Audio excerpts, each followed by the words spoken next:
So the latest NBA season kicks off on Tuesday. It looks quite exciting. You know, you got my Cavs and Donovan Mitchell. You got LeBron over the Lakers. You got Steph and Golden State. You got the defending champs of Shea Gilgeous-Alexander and OKC. You got Wimbiy coming back to the Spurs. You got Minnesota and maybe Ant and Minnesota will rebound from last year. So there's a lot of stuff going on. You get KD resign with the Rockets. So it's very interesting. A lot of interesting players, a lot of interesting teams. The problem is, I think ratings are going to go down. And it's because of this schedule. Just because the head of TNT, or the head of Warner Bros. Discovery, I think it's David Zaslav, and Adam Silver couldn't put their egos down and work out a deal to keep the games on TNT.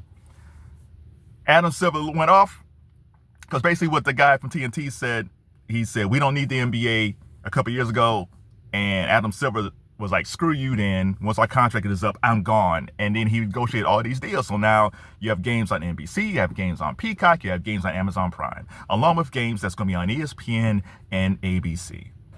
Now, unless you got this schedule, you say, oh, okay, games on this day, and the games will be on this. It's going to be on NBC here, and Peacock here, and Amazon Prime. Unless you have this, it's a mess. Because in years past, you knew Thursday night games on TNT, and maybe sometimes they have games on Tuesday. You knew that ESPN would be on Wednesdays and probably Fridays, and then Sundays or sometimes Saturdays to be on ABC. Simple, simple schedule. Now it's almost like, what day is this? It's like, oh my God, I don't know why Adam Silver did this, but it's not just Adam Silver. All these media properties, all these leagues, they're all moving towards streaming. Like WWE, they went from Peacock, where the cost was a little bit lower, to ESPN Plus, where people are saying, like, I'm not paying for this garbage. I'm not paying for this. The NFL are going to start having a slew of games on Christmas this year. They had the Beyonce Bowl last year when they only had like one game. And now I think this year they have like maybe 2 or 3.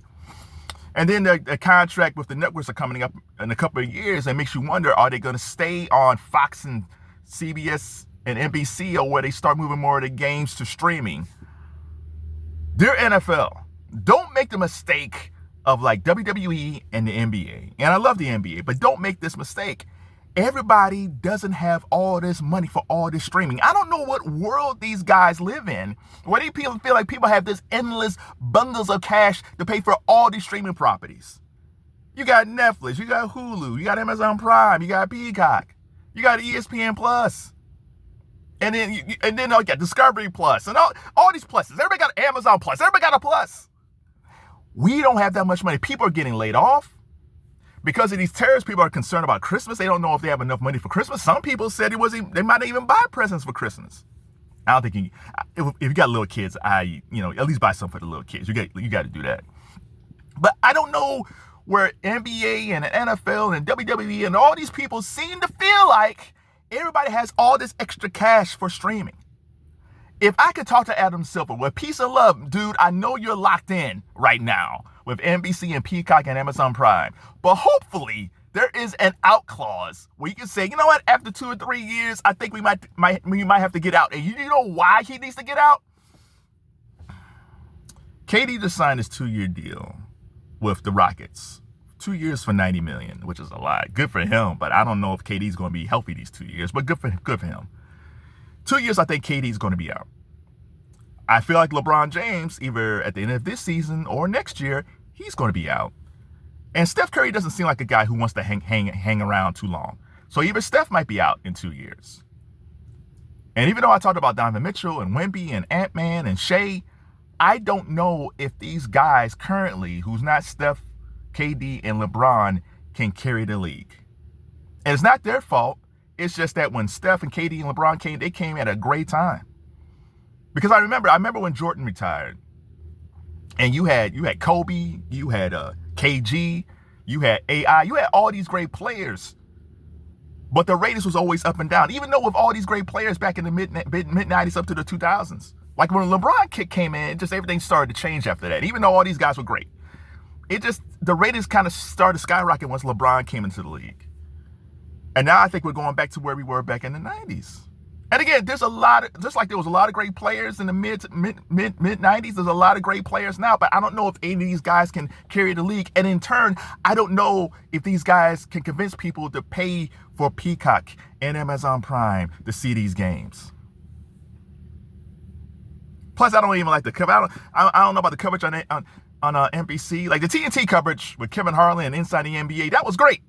I don't know. I'm tired of Mike Tirico. I've never been a Mike Tirico guy, but he's going to be announcing everything. It's like, boo. Enough of you. I'm tired of Mike Tirico. Give me somebody else. I think Iron Eagle's son's going to be over there. Kevin Harlan, I think, is on Amazon Prime. The only reason I would get Amazon Prime is for number one, Taylor Rooks. I would get Amazon Prime for Taylor Rooks hosting the NBA. Taylor Rooks and Kevin Harlan. But I'm not going to do that. As much as I like Taylor Rooks and as much as I like Kevin Harlan, I'm not going to do that. So what say you? What are you going to do this season? Are you going to get Peacock and Amazon Prime to watch these games? Are you just going to watch the games on NBC? Did you pull the plug and don't even have ESPN anymore? Like, what are you going to do? Hopefully you got your local teams. I think the local teams might actually get a lot more love this year. Because it's usually in your basic cable package. So it's like, you know what? I'd rather just watch my local teams. I'll watch LeBron when he comes into town. I'll watch Steph Curry when he comes into town. I'm not paying all this money. So what are you going to do? Are you going to pay for all these streaming systems? And what would you say to Adam Silver? Luckily, Inside the NBA is on ESPN this year. Hopefully they'll leave it alone. Hopefully they won't throw in Stephen A. Smith in there. Like, leave it alone. Just let them produce their show in Atlanta and leave it alone. Because I think if ESPN or Disney start putting their little fingers in it, Charles Barkley's gone. And if he's gone, Inside the NBA is gone. Part of me feels like maybe the NBA should be gone too. And I love the NBA, but I just think it's not going to be a great season.